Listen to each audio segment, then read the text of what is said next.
Hello, student. In this video of life processes, we will be discussing transport of water across land. अब हमने इससे पहले वाले video में ये बात करी थी कि जो वाटर ट्रांसपोर्ट है it is done by xylem. Xylem is a tissue which is a vascular tissue. जो प्लांट्स का वॉस्कुलर टिश्यू है ये ट्रांसपोर्ट करता है water and minerals across the plant. अब एज वी नो, ये भी हमने पहले डिस्कस करा हुआ है, छोटी छोटी चीजें जो है कि water we pour water in the roots. हम रूट्स में वाटर को पोर करते हैं तो यहाँ पर जो वाटर कंसेंट्रेशन ज्यादा होगी एंड अपवर्ड वाले पार्ट्स को वाटर चाहिए होगा because to do different types of processes, चाहे वो फोटोसिंथेसिस हो या फिर ट्रांसपिरेशन हो. तो ऊपर वाले एरियल पार्ट्स को वाटर चाहिए. So there is a unidirectional movement of water that takes place through xylem. अब जाइलम टिश्यू के हमने सेल्स की बात भी करी थी. सीव से जाइलम टिश्यूज के जो सेल्स होते हैं ट्रेकीड्स एंड वेसल्स. तो ट्रेकीड्स एंड वेसल्स का ही मेन काम आता है to transport water in aerial parts. Apart from this you have studied xylem parenchyma. Xylem parenchyma का काम क्या होगा हम कि जब ये तो जाइलम वेसल्स और ट्रेकीड जैसे एंड टू एंड प्रेजेंट होती है. Let me draw a different diagram to show it. तो क्या होता है ये अगर ट्रंक है एंड दीज आर रूट्स, तो जाइलम वेसल्स इस टाइप में प्रेजेंट होती है. एंड टू एंड एक पाइपलाइन का स्ट्रक्चर क्रिएट करती है. वेयर एज अगर हम ये लेट्स से लीफ है तो अगर मुझे हॉरिजॉन्टल मूवमेंट करनी है वाटर की तो जाइलम पैरेन्काइमा जो है they help in the horizontal movement of water. Xylem parenchyma का एक काम स्टोरेज का भी आता है. जाइलम पैरेन्काइमा का एक काम होता है हॉरिजॉन्टल मूवमेंट ऑफ वाटर. और अपवर्ड मूवमेंट कौन करेगा? Tracheids and vessels. फाइबर्स जो होते हैं they provide kind of a strength and support to the plant because they are dead tissues. तो अब होता कैसे ट्रांसपोर्ट? एज नो एक सिंपल सा डायग्राम है सॉइल का एंड सॉइल के पार्टिकल्स के बीच में. तो होता है कि इन सॉइल पार्टिकल्स के बीच में आपको पता है यहाँ पर वाटर होता है that you pour down inside the soil ताकि पानी मिल जाए. अब जो रूट के जो रूट हेयर्स होते हैं ये भी हमने बात की because root hair are the one that absorbs the oxygen or the air present in the soil. Root hair ही रूट्स के लिए ऑक्सीजन को भी एब्जॉर्ब करते हैं, गैसेस एक्सचेंज करते हैं. रूट हेयर का ही यहाँ पे काम आता है absorption of water because root here they are in direct contact with the soil. They are direct contact with the soil and they are in direct contact with water. तो हमने क्या पढ़ा था कि नीचे सॉइल में ना फॉस्फेट और नाइट्रेट्स होते हैं, आयंस. फॉस्फेट और नाइट्रेट्स क्यों? क्योंकि नाइट्रोजन जो है वो हमारा जो प्लांट है they can not take up directly from the atmosphere. तो कुछ बैक्टीरियाज यहाँ पे ऐसे ऐसे छोटे छोटे बैक्टीरियाज प्रेजेंट होते हैं which helps in converting that atmospheric nitrogen into nitrates and nitrates and make it available for the plants. So ये nitrates soil में है, phosphates भी है. ये iron soil में है बट हमारे root के पास नहीं है. तो there is a difference in the concentration of ions. अब ये difference जो है concentration की ions की, इस वजह से इस difference को हटाने के लिए water will move inside the root. water कहाँ जाएगा? रूट्स के अंदर जाएगा.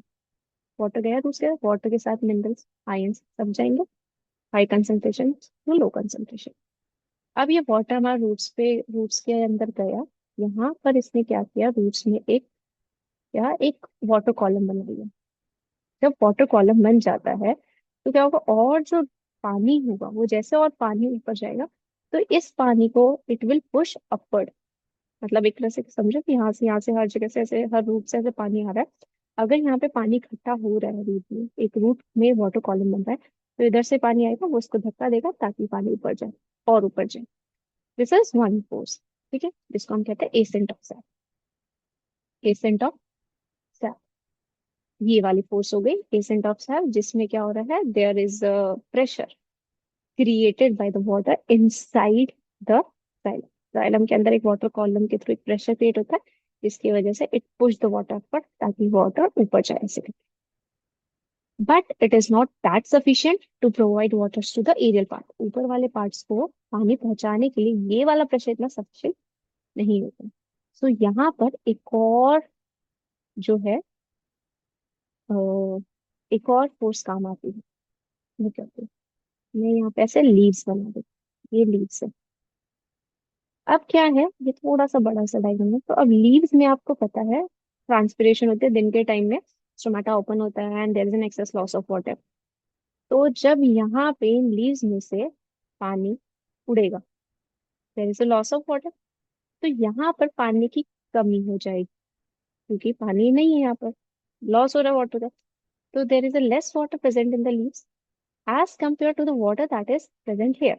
So again, water will move from high pressure to low pressure or high concentration to low concentration. तो यहाँ पर ये जो होता है, यहाँ पर ये पानी जो ये लीव्स है, they will try to pull water upward.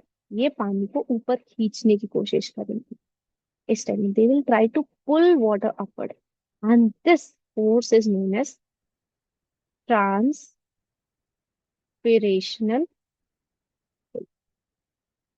This is ट्रांसपिरेशनल।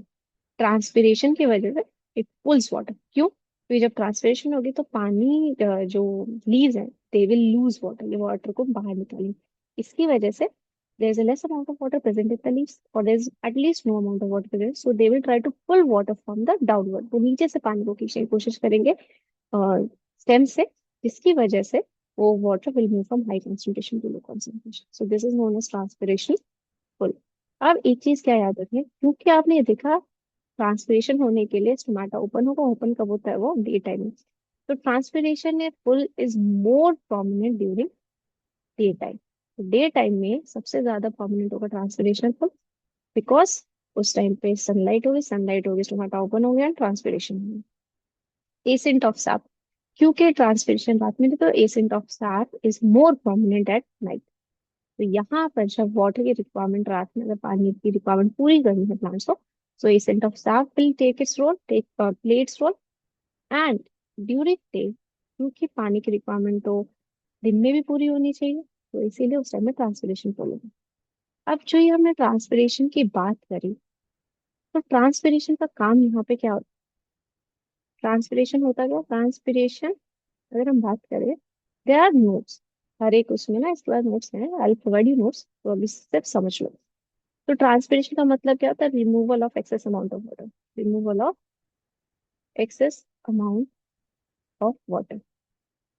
तो ट्रांसपिरेशन का यहाँ काम क्या आता है? जब वो पानी को रिमूव करता है, तो एक तरह से it gives a cooling effect to plant. Cooling effect कैसे?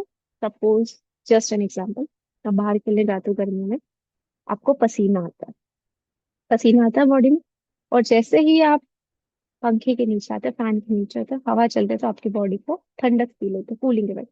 सेम वे ट्रांसपिरेशन हो रही है। ट्रांसपिरेशन वाटर का लॉस हो रहा है इवापोरेशन की वजह से। वाटर लॉस होता है तो उसका जो लीव्स होते हैं वो ठंडे ठंडे हो जाते हैं, उसमें थोड़ी थोड़ी वाटर की ड्रॉपलेट्स आ जाती है, हवा चलेगी तो they will feel cool. So it gives cooling. Apart from this, इसका और काम क्या है? To help in the transport of minerals and ions. Transpiration की वजह से जो आयंस और मिनरल्स है वो मूव हो रहे हैं in the upper part of. so these are two roles of transpiration. एक क्वेश्चन ये है कि जैसे हम ट्रांसपिरेशन बोलते हैं, removal of excess amount of water and it gives the cooling effect. अभी जो मैंने एग्जांपल दिया कि स्वेट जब आपको आता है एंड यू आपकी बॉडी से जो है water in form of sweat, तो इस प्रोसेस को क्या कहते हैं? इवापोरेशन होता है आपकी बॉडी में, कि वाटर जो है इवापोरेट होता है। स्वेट जब आपकी बॉडी पे आता है और आप पंखे के नीचे आते हैं, और उसके बाद में जो वाटर है it start evaporating from your body and you start feeling cool. तो what is this is exactly known, start from P. ठीक है, तो try to find out. Let's see the notes. तो essence of sap and transfer plant एक, तो ये मैंने बताया, water enters through root hairs because they are in direct contact with the soil.